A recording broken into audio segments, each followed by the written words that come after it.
What's going on, guys? This is Joey Speaks for Everyday People, the podcast.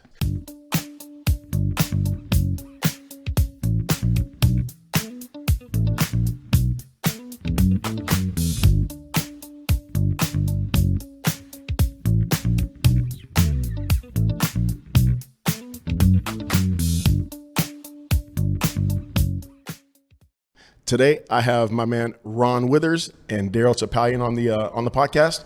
And so, how you guys doing, guys? We're good, man. Yeah, we're good. Just wondering why it took you so long to invite us. I know. Well, we've heard about the top 10 gatekeeper. That's right. But so that's what I have the shirt on, and Ron actually has a championship shirt. So. That's right. Yeah. So all right, guys. So Ron and T, man, they are two of my longtime clients and great friends. So we do a lot of hanging out. We work out. We do a little bit of everything together. And today I want to let you guys see what they do, not just here at the gym, but just kind of, Ron, he's a fisherman. T, he surfs. He's in a car club. So we have all kinds of things we're going to talk about today. So yeah, guys, let's just kind of jump in and let's talk about, first I want to tell you guys how I met T. Okay. So yeah, how long is this segment? 30 minutes? I know this story. This is going to be quick. Okay. So, all right. So my kids are going to middle school, right? And so I knew who you were. You know, Mr. T. And so my daughter has a soccer game, and I'm out there watching the soccer game, but I have to come to work, pretty soon after. I had actually leave the game pretty early. So I get to the game, and as I'm walking away, some guy from across the field says, "Hey, Speaks, I didn't know it was tank top day." And everybody in the park just kind of stops and looks over at me. I'm like, oh shit. Yeah. So anyway, that's how I got acquainted with T at the beginning. I knew who he was, but that was when I was like, okay, this guy. Yeah. So that's loudmouth. It was a good way for us to kind of. Yeah, but not all of us can wear tank tops and look like you. So it was a compliment. So everyone could just draw their attention towards you. It was like funny. Sun's out, guns out. It was funny, man. It was funny. All right, so and so I met Ron. So Ron's wife used to. She started training with me, and she won my first 3 or 4 weight loss challenges. Yeah. And then Ron, he wanted to come work out, and we had set up some stuff to where he was going to come work out, and it ended up just working out like just great because you've been here ever since, man. Yeah. Yeah. 5+ years. Yeah. In the old spot too. Yep. So here at the gym, we used to our sessions used to be at 6:30. So we have a little group called our 6:30 boys, and you're looking at them right here. That's right. And we're 6 p.m. now, but we're still 6:30. And we actually have, for one of my birthdays, they got me a really cool weightlifting belt that has the 6:30 moniker on it. And, don't you have one? Yeah, I got one as well. Yeah. Does yours say 6:30? It does not. I've been waiting for the I didn't mean to bring up bullshit. Sorry about that. He's waiting for that to circle back, but dang. When's his birthday? Oh, wait, it passed. It just passed. Christmas is coming. Christmas is coming. Yeah. All right, so T, tell me, let's talk about your VW club that you are a part of. Oh, yeah. So we're part of a VW club called Stadt der Rosen, which is German for City of Roses. Okay. It's a Volkswagen club out of Pasadena, most vintage Volkswagens. So my wife, Monica, and I are part of it. We started with my parents' original 68 Bug, and then we were able to acquire another Volkswagen. So we have a 70 bay window bus as well. And so we've been cruising with them for probably the past, 4 or 5 years now. So is it technically called a cruise? Is that what you guys do? Yeah, you go cruise on Friday nights. So, but we haven't been as active lately just because of everything going on. But we're still heavily involved. We do a lot of charity work with them. And so we do a big Christmas jam that's coming up December, I think the first Saturday in December. So it's at Pasadena High School. So details to come. But yeah, it's good. It's a good group, a fun organization. So it's just a bunch of kickback. If you own a Volkswagen, you just got to be laid back. You can't be like anybody that owns because you ain't going nowhere fast. You ain't going nowhere fast. You get there when you get there. It's about the style, right? It's about, I guess about getting there in style. They may pass you, but they won't outlast you. So Yeah. All right. Cool. So I want to tell you this quick little story about, so Ron is you're a professional fisherman, right? I was. We did a professional, or as professional as it comes, team saltwater bass tournaments. My partner and I fished that for probably 12 years, I think. So we're kind of semi-retired / on a hiatus. We'll probably get back after it again sometime in the future, but yeah. Right on. So I have I love going out on the water. I love to be in a boat, but I get sick because I'm soft. And so I'm always talking to Ron about, hey, like I watch Wicked Tuna, and I know how they, they weigh them, and it's the good color and all that kind of The stuff. Deadliest Catch, you one of the binge watchers of those? You know what? So Deadliest Catch started me a long time ago, but Wicked Tuna is Yeah, Wicked Tuna is good. to me is a better show. All right. So I'm always telling Ron, and Ron's showing me grace too, because as I'm talking and I'm sounding like such a rookie, such a shoebie, he's just kind of like, oh yeah. So anyway, so I said, hey, I would love to go, but I know I'll get sick. So to make a very long story short, he says, hey, me and Jay will take you out. Jay is your partner, Jason. Right.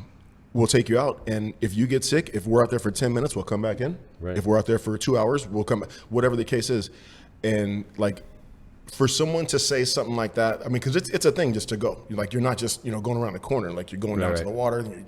Anyway, so we went out there, and we were out there for 3-4 hours. Yeah, we fished inner Long Beach in LA Harbor inside the break wall. Yeah, and it was cool. Yeah. And I lasted for a good amount of time. The water got real choppy, and then I wasn't so good. Yeah. But it was awesome because you let me feel comfortable to go out there and take a chance of making us come back so soon. And it was awesome, man. Yeah. So the real question is, did you chum? Did you chum the waters? He did not. No. You did not? I didn't. Way to go, Coach. I'm telling you. He even caught a fish, dude. I did. It wasn't much of a fish, but I caught was something. it a bait fish or was it? I think he asked me.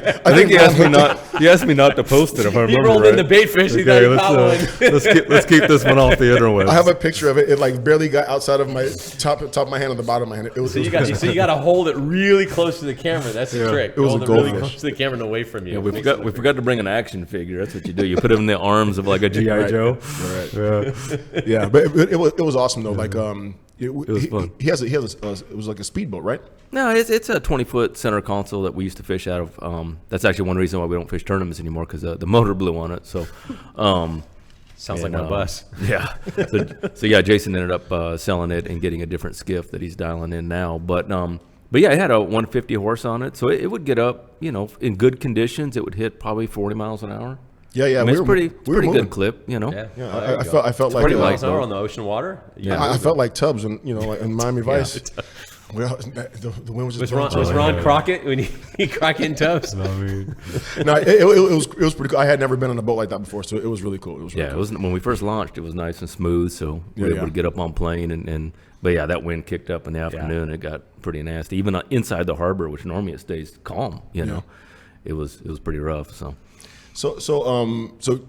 give us an idea of what one of the tournaments look like. I know you're out there for a couple of days sometimes, or it just depends. So it'll be a season. So they usually will start in January, and they'll have tournaments through June, one a month. And then for qualifying teams, there'll be a championship, and the championship is 2 days. So they'll keep points throughout the season, and depending on how you finish against the other teams. And it'll be a 5-fish limit per team, two anglers per team. And is that 5 fish per day? 5 fish during the tournament. Tournaments will be 1 day, and then so your heaviest 5 fish you'll bring in, and they'll weigh them for an overall weight. They'll also track the biggest fish of the tournament, sometimes first and second place big fish, and then you're awarded points depending on how you placed, starting with 100 points for first place on down. Usually is how that'll work, and then everybody pays an entry fee, and that money gets divvied out. Almost 100% payback. Some of it is held back for the championship and rolled into the championship later on. And then, so throughout the season, they'll keep points. They'll crown at the end of the season Anglers of the Year, whoever had the top points. And then they usually will take the top, 10, 15, 20 qualifying teams, and they'll go off to a championship, which will be a completely separate tournament. Oh, right on. For more cash and prizes for that. So Jason and I have fished 2 different series. One was the saltwater bass anglers, and they ended up closing shop several years back. And then the current series that's running is called the Saltwater Bass Series, and that one is still running. And we did that for the past several years. We're the only team in the SWBA, Saltwater Bass Anglers history to win their offshore challenge, which was a 2-day, completely separate event held out of Catalina Island. You stay on the island. We fish islands for 2 straight days. So you could fish Catalina, San Clemente Island, which is about 30 miles off of Catalina. You could run out to Santa Barbara Island. You can run out to San Nicolas. I mean, you could run back, I guess, to the mainland if I remember right, if you wanted to, but the islands just fish better. And then we would fish until weigh-in time. I think you had to be back around 2 p.m., maybe 3 p.m. For weigh-ins. So if you're fishing one of the outer islands, you had to time it just right, check the weather and all that to make sure you can get back in time for weigh-ins. Right. And then we would track that you would do 2-day totals. So you would see, we'd have dinner there on the island at 2 harbors in Catalina at the Isthmus. And then they would show who's leading the event after day 1, and they go over all the weights and everything, and then we'd fish it again the second day. And that was kind of like what we called the Super Bowl of our saltwater bass, because it was it was limited to only 20 teams. So they capped it.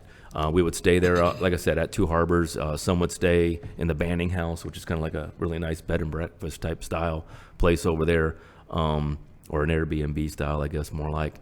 And then there are these other little cabins that would have like 1 to 2 beds in it.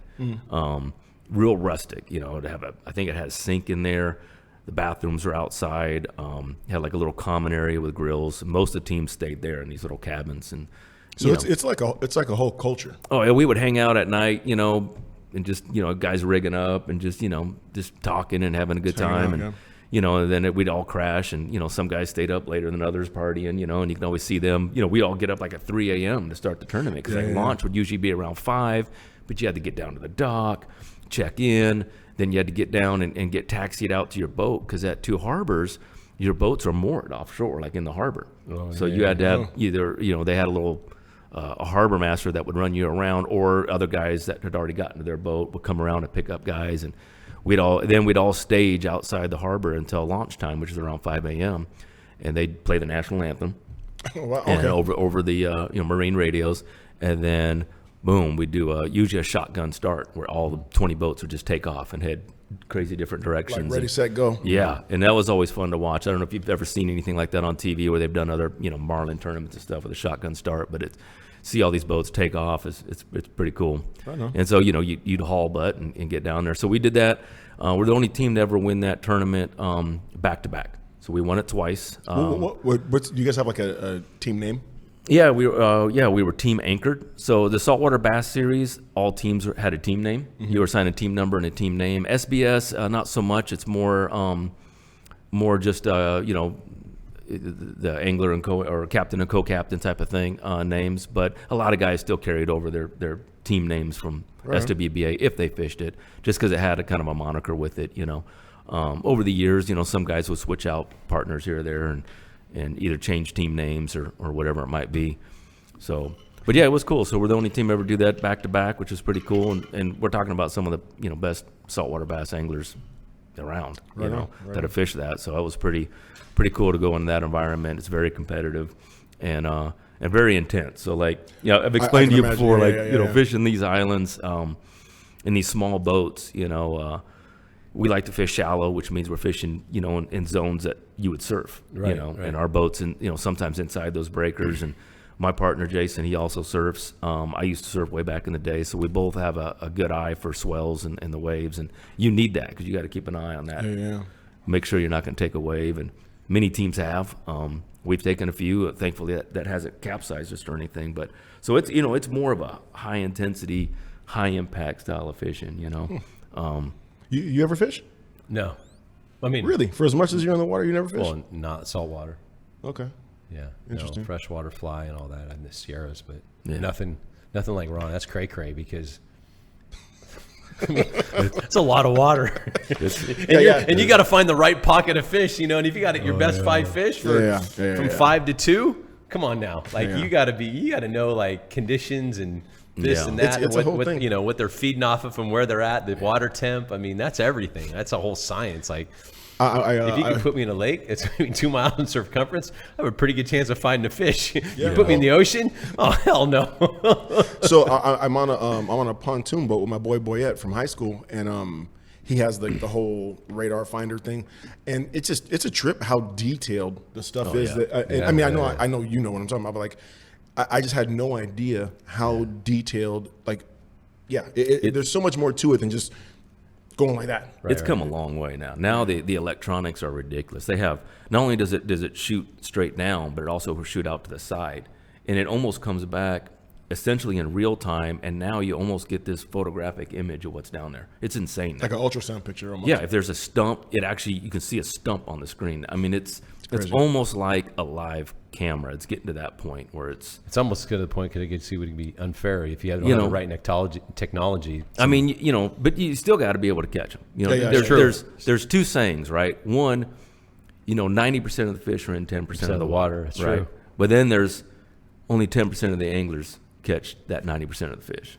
And what percent of those anglers have the money to for that? Like marketing. Because there's more to it. Like you said, there's a lot to it. Just because you find structure doesn't mean there's a fish, or even if you see the fish doesn't mean they're going to bite. There's a lot to it. It gets frustrating, man. It's or they'll be there one day and they're gone then the the next. next, right. It's like, oh, we got this. We'd go pre-fish, what we call, getting ready for a tournament, and we go to an area and man, it would be loaded, and we're like, oh, we got this.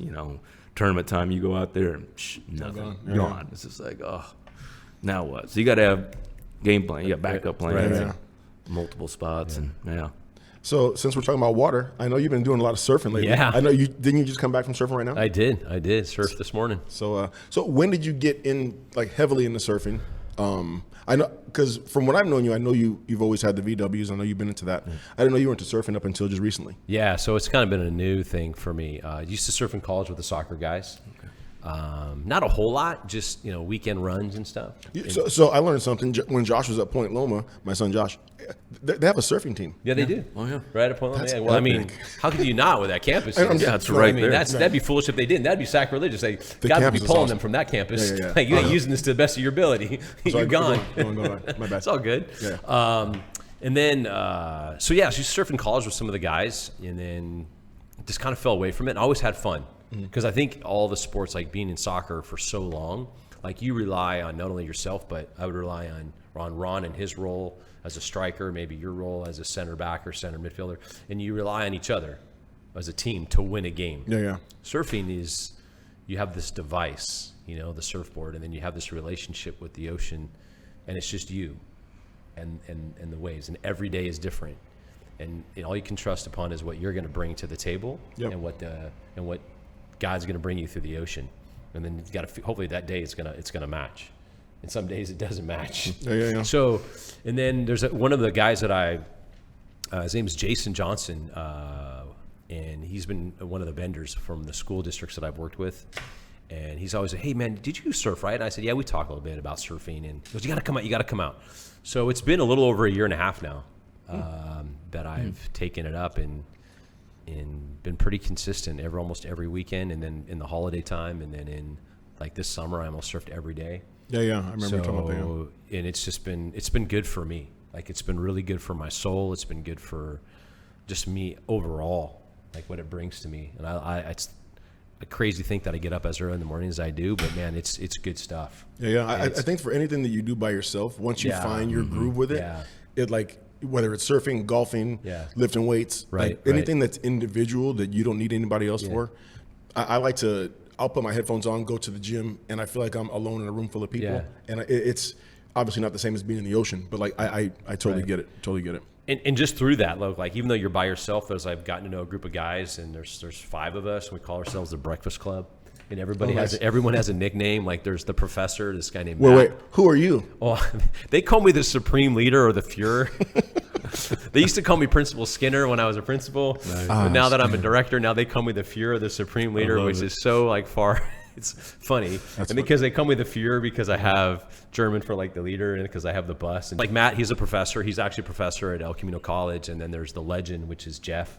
This guy is just legendary. Everything he does is you can't get a nickname of legend if you're legendary. He is absolutely the legend. He kite surfs, and a lot of these guys have been surfing for 30 plus years, so they're very good. And here I come in at 50. I think I started my surfing when I was 50, 51. I'm now 52. And they just embraced me, and then they were the best coaches you could ever have, and they just get me into waves, and then And then they've stopped now babysitting me in the water, and so they let me go, and so it's been fun. And then there's Jason, which we call him GT, Jason Johnson. We call him for good times, GT, because he's just like, good times.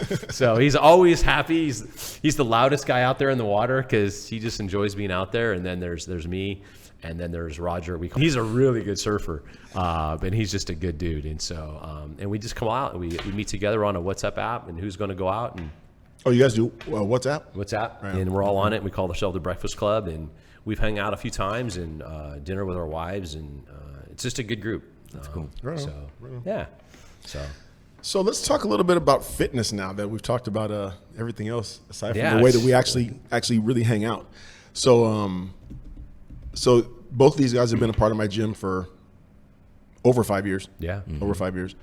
And they have been such an integral part of my gym. So one of the things that happens at my gym is I keep saying my gym. I should say our gym because I really mean that. It's your gym. Your name's on the door. And on our shirts. Well, on the shirts, yeah. And This is 11th plate. I think you need a new shirt. I need a new shirt. It's vintage. Yeah. That's one of the originals. But so honestly, here at the gym, everyone is a group. We're really like a unit. So let's just say if we have 6 or 7 guys who are coming for the men's class consistently, and then we get a new guy coming in. Well, so when the new guy comes in, everyone always feels kind of awkward when they first get in, regardless of how good they are, how strong they are. Man, all the guys just make the new guy feel so comfortable. To me, as the guy who owns the gym, it makes it so good for me because it's not just, someone coming into my gym. They literally see that we're a group. We give each other so much shit throughout the sessions, and I get just as much as everybody else does because I apparently can't count very well. Sometimes I can't. I count real slow. If Ron or Eddie ain't with me, I ain't counting. If the clock doesn't go off, I don't know. So okay, T counts worse than me. But the only thing that's bad about that is that I count for everybody. T just counts for himself. So that kind of sucks for everybody else. 1, 2, 3, 6, 7, 10. Yeah, you'll go from 1, 2, 3, 5, 7, 12. Your skipping is. I can't figure out the rhythm. It's all right. It's all good. I'm still getting results. I just forget where we're at. I'll say, we're doing 5 sets. Oh, no, 4 sets. Oh, no, 12 or 10 reps. Anyway. You know what? It's going to be a good day when I know you got the counter on because I don't have to think. I just know that it's going to go 5, 4, 3, 2, 1. I'm like, I don't have to count today. But then inevitably you'll say, how many reps, coach? Yeah, good. That's true because I don't listen. Yeah. I don't listen. So the gym is just it's just family. It really is. And so if you're a part of my gym, if you're a part of our gym, it's what you do from 6 to 7, and we kind of hang out.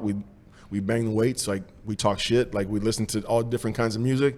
Some people love the music, some people don't, and it's just fun, man. It's just fun. And so, like I said, one of the best things I like about the way that our gym works is that we're a family. We're really like a family, and the new guy is not the new guy for a very long time, and they just kind of come in and get comfortable. And so to get a little more direct about you two is that it's been cool for me to watch you guys get strong, get really focused at what you guys do. So let's talk a little bit about what you guys have thought about as far as what we do here at the gym.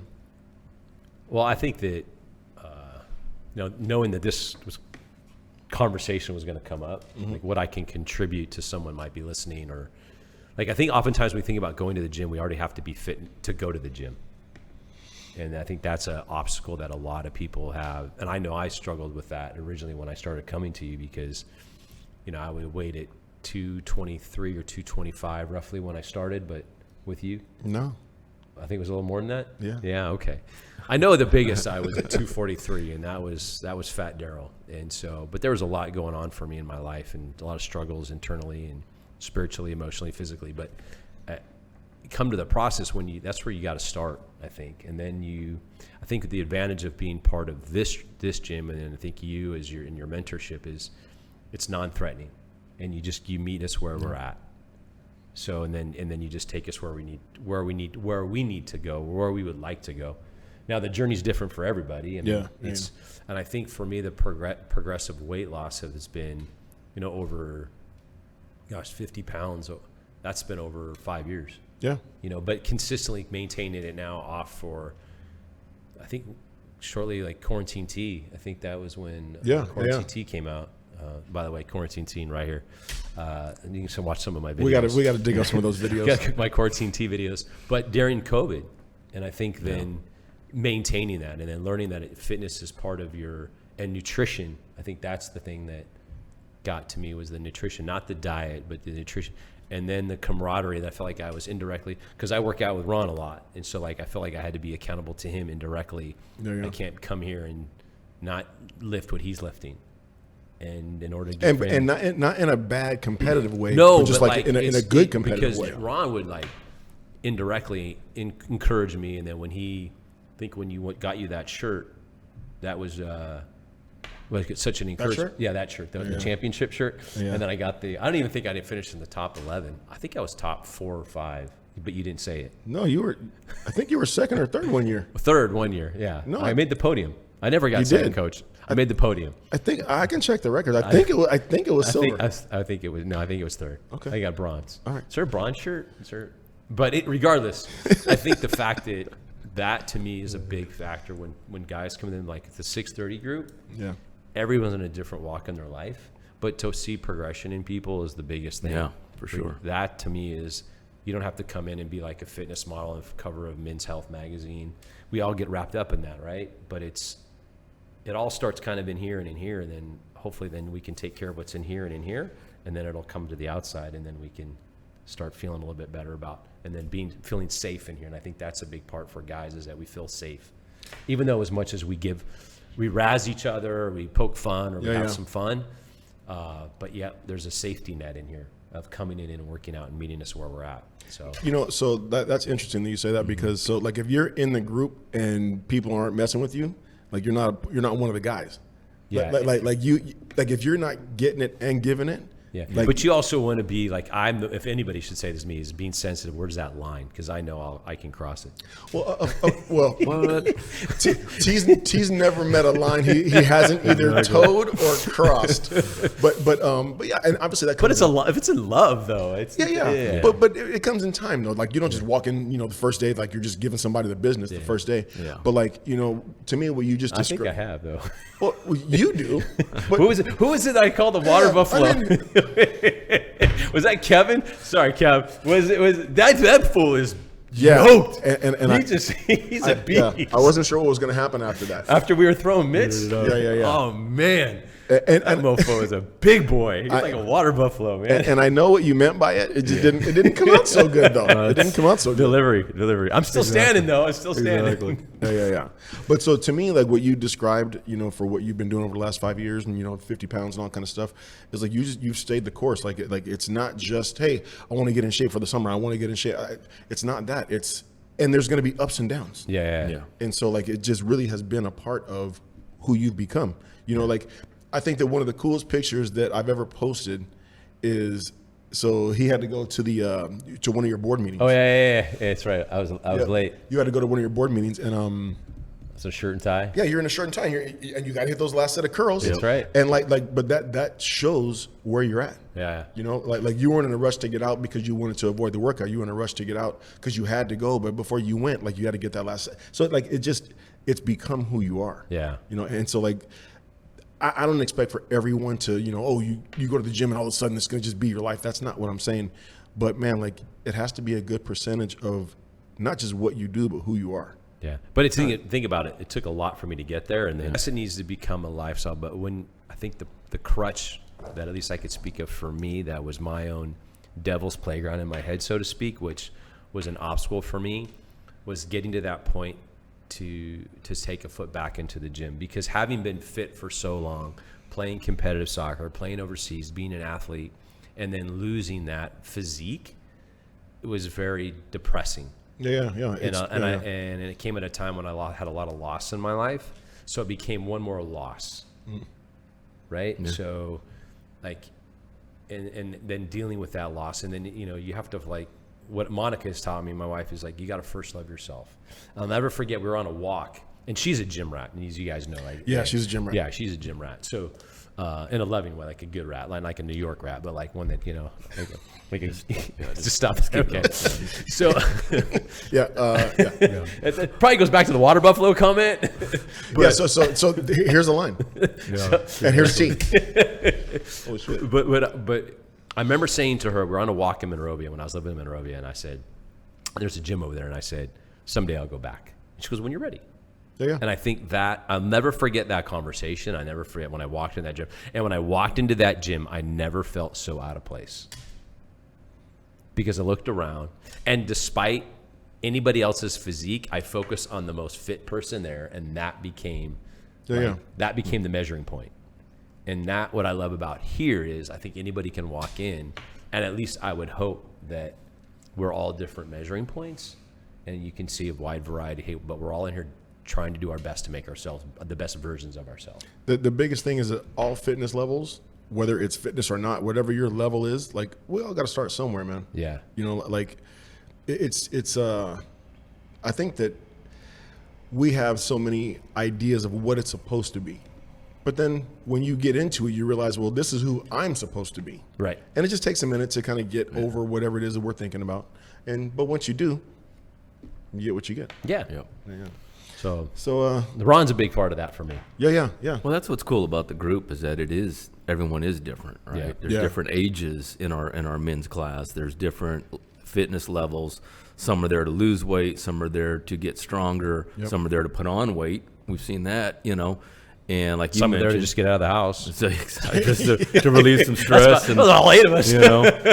I mean, and so everyone's, in a different place and might be trying to achieve different goals in the long run, but overall, it's still in the same family, right? Yeah. So and that's what's cool about the group is that we can encourage each other, and not everyone's there to become a bodybuilder necessarily, and if you are, great. I mean, everyone fits. Right. That's my point. In our class, and that's what's cool about it. And it's really cool to see progression in all of us. Yeah, I think that one of the coolest things is that we have had guys who were 15, 16. Well, Jake was when he started the group, he was what, 15, maybe 16. And then Stuart.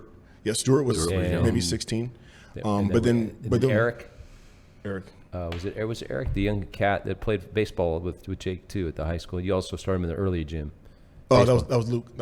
Luke? No, there's another younger kid. Yeah, there's a third one too. Baseball player.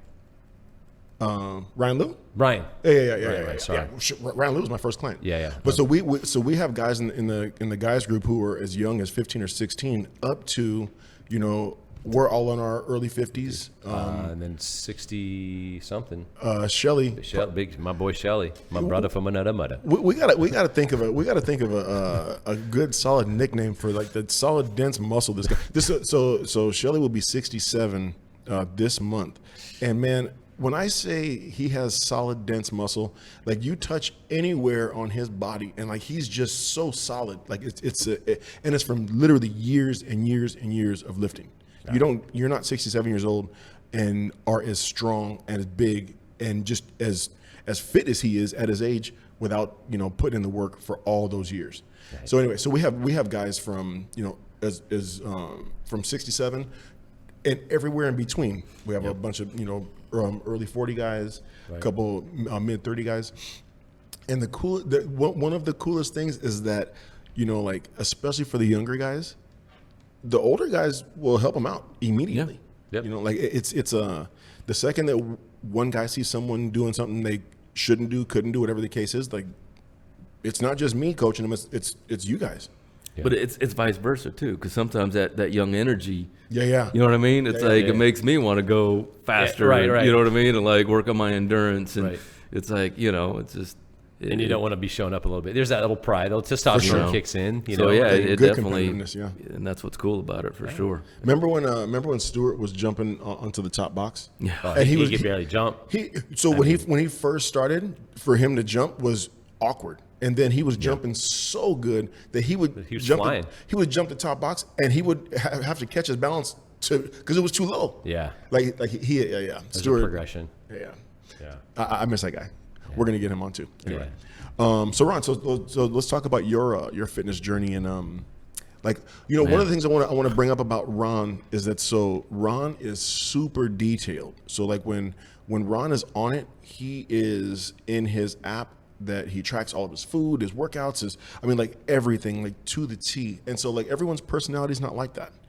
And it doesn't make you better or worse, but this is what works for you.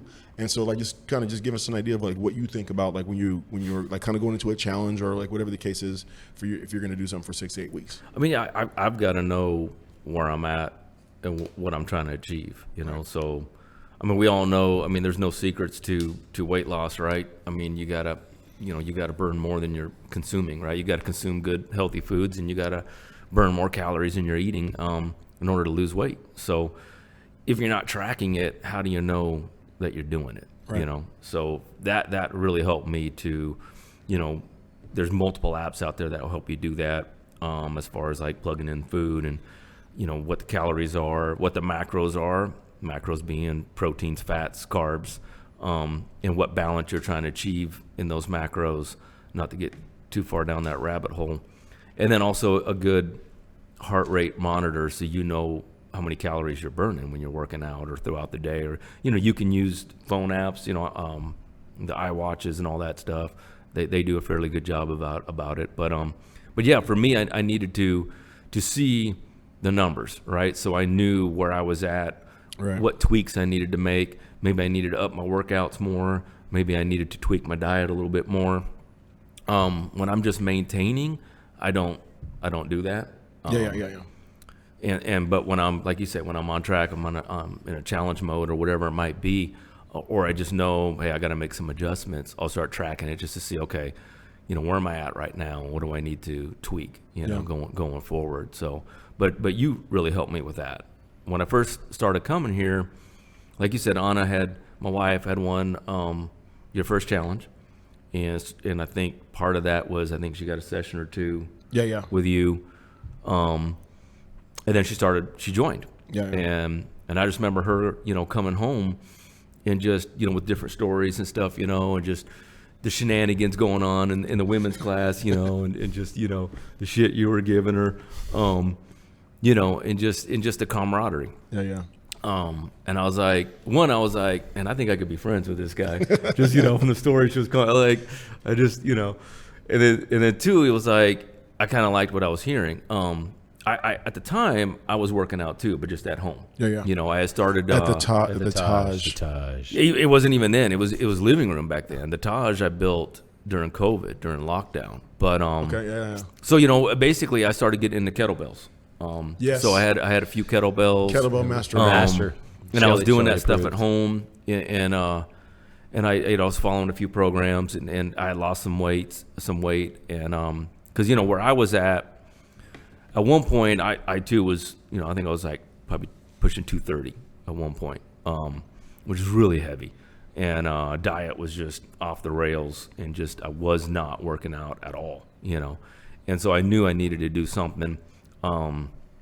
Mainly because, you know, I also, you know, I mean, going way back, I wrestled in high school. So, you know, I kind of had that athletic physique, and then slowly over the years, kind of let that go. I used to go to a gym. Even after high school, I was an assistant coach for a wrestling team. And I was going to this Bulldog gym back in the day here locally. Oh, really? I remember that gym. Yeah. It was a good gym. So I kept working out there.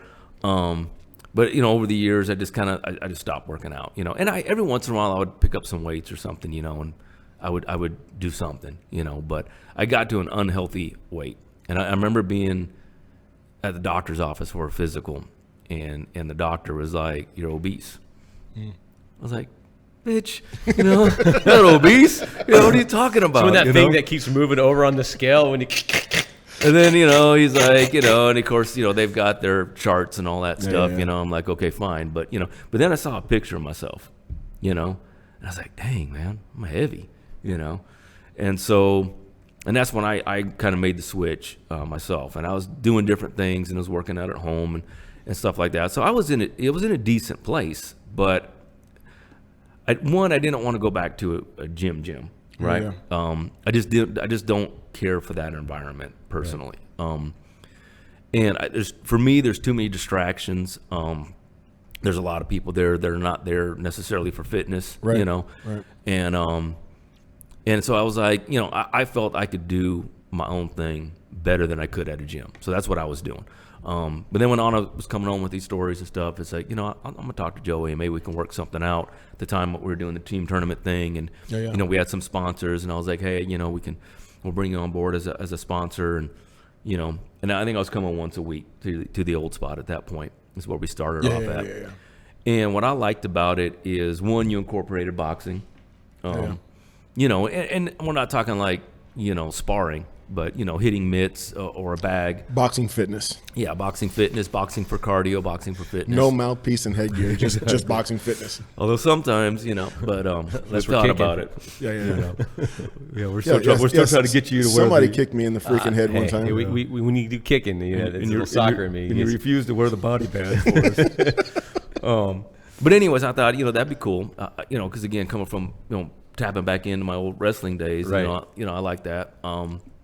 And so, yeah, I was like, no, I'm gonna check it out. So, you know, and T, you were at the gym at the time, and Yeah. a couple other guys that don't work out anymore with us. But Big Game was there, right? At Big that John? time? James? Yeah. Big a Game? little Big bit. Game. He was hitting mid. I think he was having back issues back. Yeah. They had just started about then. Okay, Rooney, John Rooney. John Rooney, yeah, Big John was yeah. there. Smell him before he came with them gloves, man. Johnny, of course, Johnny. Johnny, yeah. Yeah. Johnny had hands.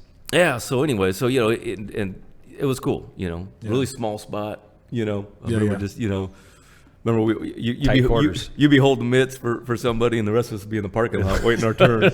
Yeah. Doing shuttle runs on the concrete slabs. The original gym was 275 square feet. It was so small. Size of so your small. office.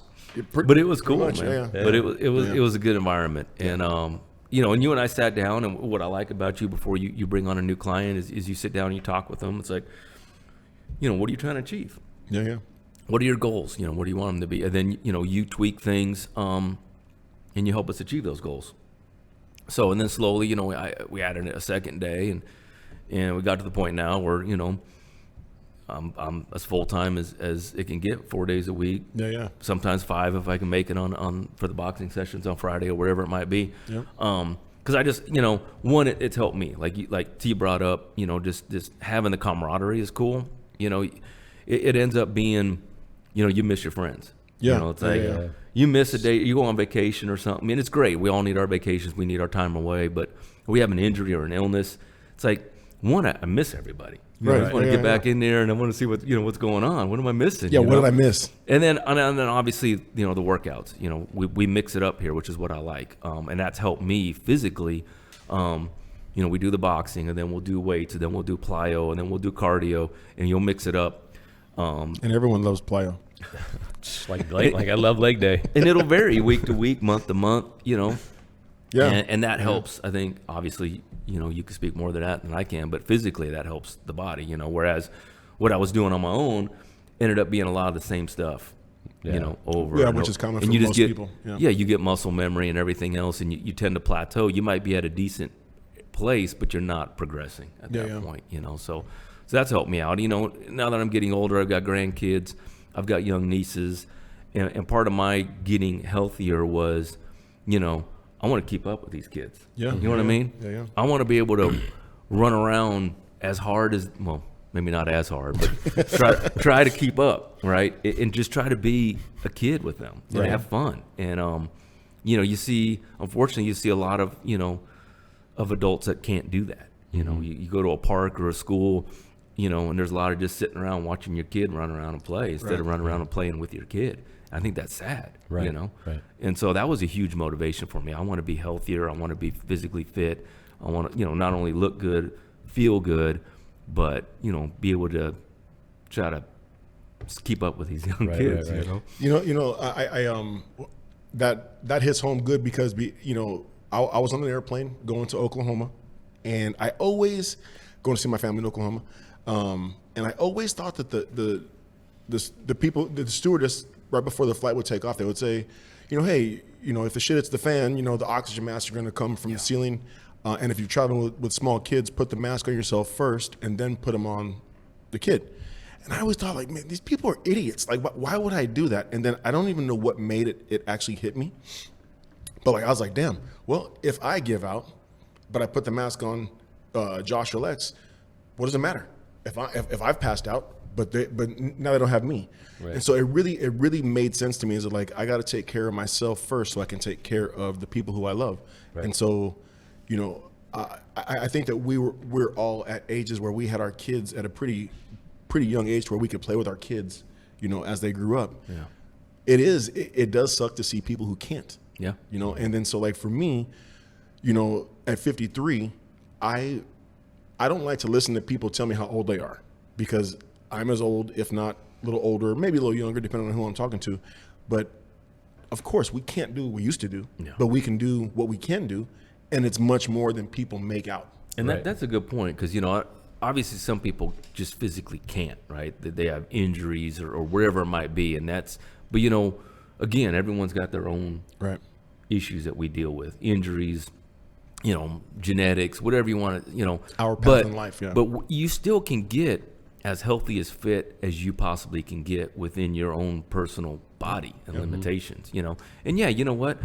Obviously, all three of us sitting here, you know, we're all different, right? And there's different, you know, we always give Coach a hard time because, you know, he can throw up the big weights and stuff, you know, and it's just like, we're never going to get there, but we still need to get where we can get, you know what I mean? It's like, and you see that again with others out there, and that's what's cool about the gym is, again, it goes back to everyone comes in at different levels with different body types, with different limitations, but seeing them achieve their goals, right, and succeed within their own abilities, that's cool.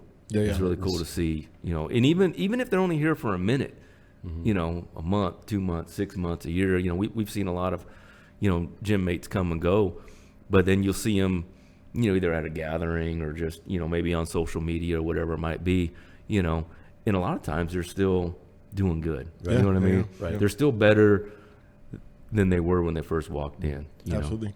You know, one of the biggest things for me, one of my first clients. So I have Ryan Lewis was my first client, and he's a great young kid. I think he's 23, 24 right now. Anyway, he became a cop, and he's just like this really good, strong, good-looking kid who's just he's a great part of his community. Okay, I think my second client, Jake. So this kid came to me when he was 13 or 14 and couldn't do a push-up. He was a baller in baseball, though. I think that Jake had the home run record, and he was just great at baseball. And so our goal, his parents, and his goal was to get him to college to play baseball. Yeah. And he played at PCC for 2 years, and I got to say this: anyone who was playing sports through the pandemic and you got your years taken away, like I could not imagine my 11th or 12th grade year in high school, right. you know, being taken away. Especially someone of that, his ability and talent. Oh yeah, That's the part that's crushing. Yeah, because he's so talented. Imagine you know, getting ready to get a scholarship or whatever, or like just it's tough. It's tough. So anyway, so Jake just signed to play baseball. I think it's Central Arkansas. Yeah. Yeah. So for me, it's years later now. I mean, he's 21 years old. He looks good too. Like, you should see this kid. He looks like a man, that's for sure. He got strong. Yeah, He did. He really got did. strong. He was really super. did. He's got super strong in here. I think he holds. I mean, as far as just, you know, a part of the group, I think he holds a record for Deads. For sure. Yeah. For I sure. think When so. he had the leaderboard over here, Yeah, remember Yeah, the he leaderboard? crushed it. I forget what he hit, but it was, you painted over it. I think my name was on there once. yeah. I think it was For showing up for the most Thursdays. I think it was in 11th place. Yeah, he was definitely far above 400 pounds. And so you know, to watch people hit their goals and to, you know, see people come in, you know, like what you said earlier, you know, like you were at the doctor and, you know, they told you what they told you. For me, it is, you know, I feel like I'm succeeding when you're succeeding. I'm succeeding when you're succeeding. When my kids play football or baseball, like when they get 2 hits, I feel like I get 2 hits. And I never ever thought that I would feel like that. I was always the player. I never thought that I would coach or nothing like that. and I can't tell you how much it means to me to be a part of your guys' lives, to watch you guys do good. And so like it's been a full circle thing for me, and so it's for us to be kind of sitting here doing this all these years later, and you guys looking all good and strong and healthy and all that kind of stuff. It's cool. It's not me. It's we. It really honestly is. So I'm glad that we're doing what we're doing. Something I touched back on that Ron mentioned about when meeting the guys that are in here, and we're all, wherever we're at in our condition or disability, or whether challenge that we have, physical challenges that we're experiencing, or injuries, or whether it's my knees or your shoulder, whatever it may be, is that it's preventative, and we're being proactive, and we're trying to that longevity so you can run with your grandkids, or you can do the things that you just need to do. It just might be getting out of the car. Oh yeah. Right? Or it just might be able to just walk an extra quarter of a mile. Those might be small baby steps to the bigger things. Like for me, it helps me become a better surfer. Yeah. And it helps me stay lean, because I don't want to look like a nice seal in the ocean with my wetsuit. I don't, I want my wetsuit to fit. No, yeah. You know what I'm saying? So we all have. I've been down to the beach. I've seen some oh, bro. Yeah, bro. Your wetsuit's going, help. It's like, zip me, no. But it's we all have, and I know at some point in time, we could walk out of here today and get hit by the metro. You don't know when that point's going to come. Or what it brings down to, holy shit. But it's just, I guess in the point of living for the moment, but actually maximize your moments. And then what do you need to do for that opportunity that you're going to come to run with your grandkids, or to do whatever you need to do. But there's a preventative and proactive piece, I think, that we're all responsible for our health. But I know, there's a gentleman here, I don't remember his name, but he has some physical elements when he's coming here. He's doing the Friday night boxing class, and he joined us a couple times on Thursday night. Yeah. And that to me is an inspiration. Like, do you know? So that's Ray, Big Ray. Ray. Do you know that Ray has lost like 50 pounds? Yeah, and I remember him mentioning that. And to me, that says something. And he's not, like the guy from Chicago. What's the guy, the bodybuilder dude? That boy, where's the Big Josh Fordyce? Yeah, sure. Monster boy. So, but at the end of the day, like, in his mindset is where it's at, and I think that's a big piece. We get wrapped up. And if you knew about the injuries that Ray has, he shared with that with for me, for him to deal with those and still do what he's doing. I think that's those pieces that to be here. He's gotten over those hurdles to be here to help battle and constantly overcome the hurdles he has. Yeah, that says a lot. And then to be here on Friday nights, or even when he's able to join us I think he's working with Josh too. Yeah. And so that says a lot. I think that unfortunately people have this stupid idea that life is supposed to be easy and everything's supposed to, like, you're supposed to be healthy, everything's supposed to just go in this straight line. Well, I'm here to tell you that it's not. And if it's gone that way for you, consider yourself lucky. Consider yourself blessed, because that's just not the way that life works. When I was 17 years old, if I knew that all the injuries that I have had, the injuries that you've had, the injuries that you've had, and us being here 50, 51, 52, 53 years old, like, this is the way the life is, man. And so, like, if you are not fighting to keep yourself right, I mean, like, life is going to kick the shit out of you. It just does. Life is not easy physically, mentally, emotionally.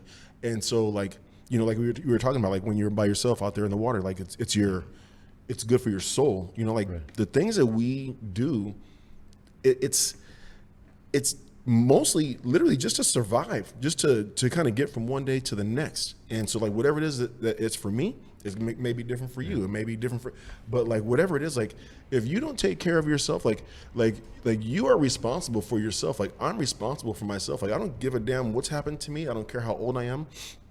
Of course, like, I'll say this forever and ever. I can't do what I used to do, but I can do what I can do. Yeah. Mm-hmm. And so, like, it's very cool to watch people.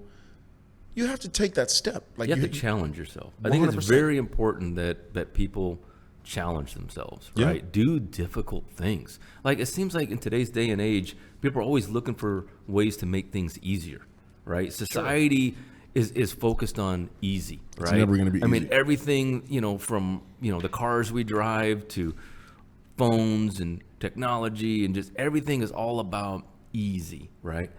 humans aren't supposed to do easy things. That's right. We die when we just stop Yeah. doing hard things. So whatever it is, find something to challenge yourself. Do difficult things. Like we were just talking off camera about, I love competitive fishing. It's a blast. I want to do it again. I'm looking forward to get back doing it again. But I also, sometimes when I'm in the midst of competing, I miss the solitude of just being by myself on the water with my thoughts, trying to figure things out and just fish and just, and just be in that solo state, and just try to figure things out on my own.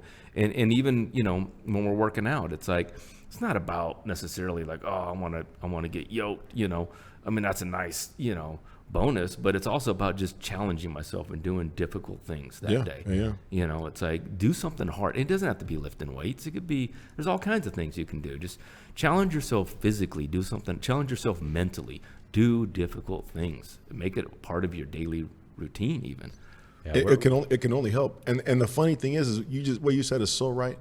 And when you do difficult things, then they become like your measuring point for where you were. And now you're like, oh yeah, like that used to be hard. Right. And now it's not hard anymore. What can I do now? It changes your mind. It just changes your mind. And when you change your mind, you'll change your body. Right. When you change your mind and your body, your health will get better. Right. And it does not matter how old you are. And then it helps mentally when those speed bumps in life do come too. Yeah. You know what I'm saying? It's like, it may not have anything to do with physical fitness, but because you challenge yourself, and then, you just have a better mentality to deal with, life's ups and downs at that point, Yeah. Here's a funny thing that you were talking about challenges, and like, I don't always have a good perception of myself when it comes to like tools or things mechanical. Oh, you mean like working on cars or something like that? Yeah, or just putting this table together, which I didn't do. But like last night, I barely did. But so like last night, I get intimidated by other people who are really, really good at mechanics and how things work, and ain't that great, but be it from a mechanic with small motors or working on my bus motor to electrician or to plumbing. Like I get into this, I close up and I feel inadequate, right? Yeah. So like last night, even with so my wife bought this desk and this bed frame. Of course, it's all in the box. In 1,000 pieces. In probably. 1,000 pieces, and the instructions are like in Swedish and Danish, and I'm thinking, all right, is there pictures? Show me a picture, and then obviously everything's labeled, and I ended up putting the desk together 3 times, not because I wanted to do it 3 times, but but Sounds like me. but at the end of the challenge, like, hey, I did that. It took me 2 hours, even though it's a tiered desk. It wasn't just like a flat desk. It had tier. It was a very detailed desk. But that's a simple thing. Like I think for some people, and then also, like there's this. I finished reading a book not that long ago over the summer. It's called The Art of Not Giving a Fuck. And it's by a guy named Mark Mason. I've heard of that book. Yeah. So he talks about this really important phrase called enabled entitlement, and where we feel that we are youth today as well as adults, that we should be given these things. Yeah. We don't have to work for it. And whether through social media gives us that idea, or for whatever this it does. It does. Whatever what's out there in the air, for whatever reason, our culture today. I see it in education, not only with the people that I work with, or families or kids, not all the time, but when you see, it's like it sticks out. Yeah. It sticks out a lot, because if you're someone who likes the challenges and likes to go at things that Ryan was talking about, you see those things right away, and it frustrates me. And also, I think as the older I've gotten, it's more of a pet peeve for me when I see that in people. And I think that when people think that that's right, their perceived reality is that needs to happen, my enabled entitlement. Right. And so it's a frustrating little bit of peace for me. But at the end of the day, the challenges I was talking about, putting a desk together, putting that bed together, like, it wasn't a desk or chair. It was supposed to be a dresser, but no. But I remember when I laid on the bed after I put it together, I like, don't fall apart. I didn't have any leftover. I didn't have any leftover bolts or the hex screws or anything like that. I'm like, I have never put something together and didn't have extra pieces. Both times last night. I have a box full of pieces in my office. Are you kidding me? But they always give you extra. They tell you, but I never know. Am I supposed to have extra of this piece or that piece? Yeah. But the other thing that Ron mentioned about when you talk about when you're out on the water, being by yourself, and like, I've never been good doing that. Like I've never been good being by myself, and that's one thing Monica has taught me, that you need to learn how to be by yourself. You used to being in front of people. You're used to being in. You need to learn how to just be by you. Just who are you? Like in the sense of knowing me. Yeah. And I think that I wish I had that earlier in my life, but I didn't, and I have it now. But it has made me like I enjoy being by myself. I enjoy not being in the front of people or doing the things that I do in my job or in that I enjoy. Like I need that time. Yeah. And it allows for me to see other people and enjoy other people, or just when I'm in the water, just get my mind and my thoughts and my soul in the right place. So yeah, I that happens for me on the trail. Yeah, I go to the same hiking trail all the time. Right. It's my spot. It's my spot. So and we all have our own thing. Everyone has their own thing. Something may be challenging for you that's not for somebody else. Yeah. You know, my uncle is like he could literally put this together in like 3 seconds, like it was nothing. Right. And I look at it and I get a headache. Right. Or I feel inadequate. Is what I immediately saw. There was a neighbor that I had years ago, and this guy's name was Scott. Bless his heart, he's passed. But he'd say to me, you shouldn't own anything that has a motor in it, like because I just didn't know how to fix it. Yeah. Like he asked me to hang a painting. I also my affect. I get, oh man, is it going to be straight? How many holes am I going to put in the wall? Am I going to need an anchor? Okay, what's the drill bit size? Like. I'm just glad to hear that somebody else feels the same way. Oh man, I mean, I feel, and as a man, you feel like, you know, I'm a chismo. You know, you need to know how to hammer. Like, I didn't grow up. But with when that. you do it though, yeah, it's like you get that sense like I did that. 100%. You know? And then when you got to do it again, it's easier. It is. And then when you got easier. to do it third time, but it's easier. And I used to get a little resentful to my dad, and my dad and I had this conversation because my dad knows so much about blueprint reading and construction, and because he was raised. That's with a skill unto itself. Yeah, and so my dad knew all of that. And he used to teach it, and I'm like, Dad, why are we having Abel, the handyman, do this? Why didn't you teach me so that I could have taught my boys? Like, and so there was it's a long story, it's another segment, but at the end of the day, like he's there will be a part 2 to this podcast. Yeah. You got to figure that out. Yeah. Like just like he had to figure it out. Yeah, I was gonna say. But you're my dad, and I was like, everyone starts somewhere. Yeah. Even mechanics at one point they didn't know what they were doing. Yeah, you got to learn. But to me, it's like such a lost art now. Like, if kid doesn't want to go to school, but like to college or university, and you want to go to LA Trade Tech, you want to go to be small engine or something like that, or electrician, man, bless you, because that is it's needed. It's needed. 100%. So, and I admire when I see like mechanics and electricians and plumbers, guys that are good craftsmen. Especially the gentleman that we just recently had our house renovated. It's a craft, man. Watching these guys hanging drywall, and this guy was in the scaffolding, and he's holding one piece of drywall up with his hand, and he's and it's not light, and it's not light, and he's not a small dude. I mean, not a big dude, I should say, but like his skill set. Yeah, it's a skill, right? For sure. So, anyways, guys, man, we've covered a lot today. This was awesome. So there's more to come. Yeah. So I know I've told you guys in a couple of the previous podcasts or shows, I should call them. So there's going to be people who are going to be on multiple times, and these two guys will be on. They'll probably be on together again, and then maybe separate or whatever the case is. But like, these are my guys, and so so hit subscribe below. Right? Yeah. Do you do that? Like, like and subscribe. Like and subscribe. Click the bell. Yeah, and leave a review. Leave a review. Yeah, we don't want one. Maybe not. Leave a review though. Leave a review. Guys, thank you guys so much for being on. This thanks has been for great. having us. What an honor, man. Definitely. Really This has cool. been great. And if you hung out the whole time, thanks for listening. Seriously. Yeah. Obviously, you had nothing better to do with your day, but we appreciate it. Hopefully, it made you better. We're just a little bit over an hour. This is cool. Oh, that's good. They're getting to know us. They're getting to know us. All right. So yeah. All right, guys. Thank you for tuning in, and I will see you guys in the next podcast.